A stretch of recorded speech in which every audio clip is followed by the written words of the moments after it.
pemirsa, apa kabar Anda hari ini? Anda menyaksikan Selamat Pagi Indonesia. Hari ini ada saya, Valencia Melvinsi. Dan saya Jose Nicole, senang sekali kami bisa mengawali hari Selasa pagi Anda nih, Valen dan juga pemirsa. Kita melihat lagi hot topic. Dengan happy tentunya, karena kalau ada yang marah juga ya nggak apa-apa, karena itu harus ada alasannya. Kenapa, pemirsa? Nah, ngomong-ngomong soal marah, kita lihat Jose. Jadi di dalam hot topik pertama ini, pemirsa, ada yang marah soal kekisruhan data BPJS Kesehatan. Wajar, inilah yang membuat Menteri Keuangan Purbaya Yudi Sadewa akhirnya menegur Dirut BPJS Kesehatan. Jangan sampai yang udah sakit tiba-tiba. Nah, jadi informasi pemirsa nih, kalau kita berbicara soal marah dalam rapat konsultasi di DPR RI, Purbaya bahkan beberapa kali ini menunjukkan gestur menoleh ke arah Direktur Utama BPJS Kesehatan Ali Gufron Mukti saat membahas penonaktifan sekitar 11 juta peserta PBIJKN yang memicu kegaduhan. Menkeu Purbaya menegaskan di pemerintah tidak mengurangi alokasi anggaran PBIJKN dan kuota nasional ini tetap disiapkan untuk 96,8 juta penerima manfaat. Purbaya menilai penonaktifan peserta PBI seharusnya dilakukan secara bertahap dan juga sosialisasi yang baik begitu ya, agar tak menimbulkan efek kejut di masyarakat. Untuk selengkapnya pemirsa, kita simak pernyataan dari Menteri Keuangan Purbaya Yudi Sadewa berikut ini. Tadi kan kalau ditanya ada nggak ruang untuk ngisi orang-orang tadi yang nggak masuk, kan ada. Kan masih 96 juta sekian kan, targetnya 98. Harusnya kalau prosedurnya clear, nggak ada masalah itu.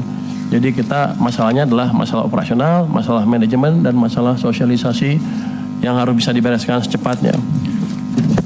Kalau itu membuat uang yang saya keluarkan untuk Anda lebih kecil, saya mendukung. Ribut dikit nggak apa-apa. Tapi ini kan sama, uang yang saya keluarkan sama, ribut lagi. Saya rugi banyak, Pak. Ke depan tolong dibetulin. Nah, sementara itu pemirsa, Menteri Sosial Saifullah Yusuf yang juga hadir dalam rapat itu mengakui memang ada persoalan serius dalam pemutakhiran data yang berdampak pada terhentinya akses layanan kesehatan bagi masyarakat rentan. Dan Menteri Sosial juga menyampaikan pemerintah membuka opsi reaktivasi otomatis bagi peserta BPJS PBI nonaktif yang menderita penyakit berat seperti gagal ginjal yang membutuhkan cuci darah, kanker, dan juga jantung hingga stroke. Menteri Keuangan Pak Purbaya dan juga memberikan kesempatan untuk reaktivasi. Ada 87.000 lebih yang melakukan reaktivasi dari 13 juta yang dinonaktifkan. Saya terima kasih kepada Prof. Dasko ya, yang hari ini mengumpulkan kita semua dan memberikan dukungan untuk mengatasi dinamika-dinamika yang ada di lapangan. Ya, sampai 3 bulan ke depan kita diberi kesempatan untuk merespon ya keluhan atau kekurangan-kekurangan dari mekanisme yang kita buat. Ya, jadi ada pemutakhiran itu. Tahun ini itu diperkirakan ya sementara ini masih 11 juta yang akan dinonaktifkan. Tetap dengan bisa melakukan reaktivasi dan diharapkan oleh DPR nanti reaktivasinya lebih cepat.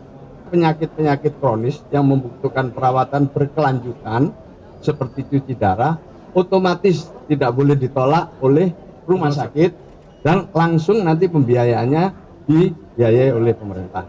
Intinya otomatis tidak boleh ditolak oleh rumah sakit, itu yang disampaikan oleh Menteri Sosial pemirsa. Dan ada banyak juga respon dari beberapa pejabat yang mana tentunya titik beratnya adalah bagaimana kebutuhan masyarakat itu harus dilayani.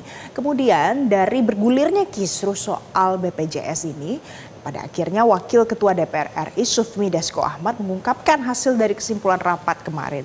Jadi dalam jangka waktu 3 bulan ke depan, semua layanan kesehatan akan tetap dilayani. Kita akan simak apa yang disampaikan oleh Sufmi Dasko Ahmad berikut ini.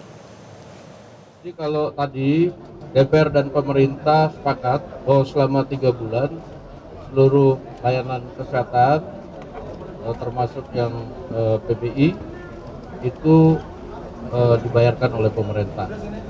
Gitu. Tadi sudah sepakat, ini yang bagian bayar-bayar sudah oke. Nah, gitu. Sambil kemudian pihak-pihak terkait dalam hal ini Kementerian Sosial, BPS, Kementerian Kesehatan itu kemudian memutakhirkan data terbaru dengan pembanding yang terbaru. Nah itu tadi pemirsa, akhirnya ada kesimpulan ya Jose yang disampaikan oleh Wakil Ketua DPR RI soal kisruh BPJS PBI. Jelajahi cara baru mendapatkan informasi. Download Metro TV Extend sekarang.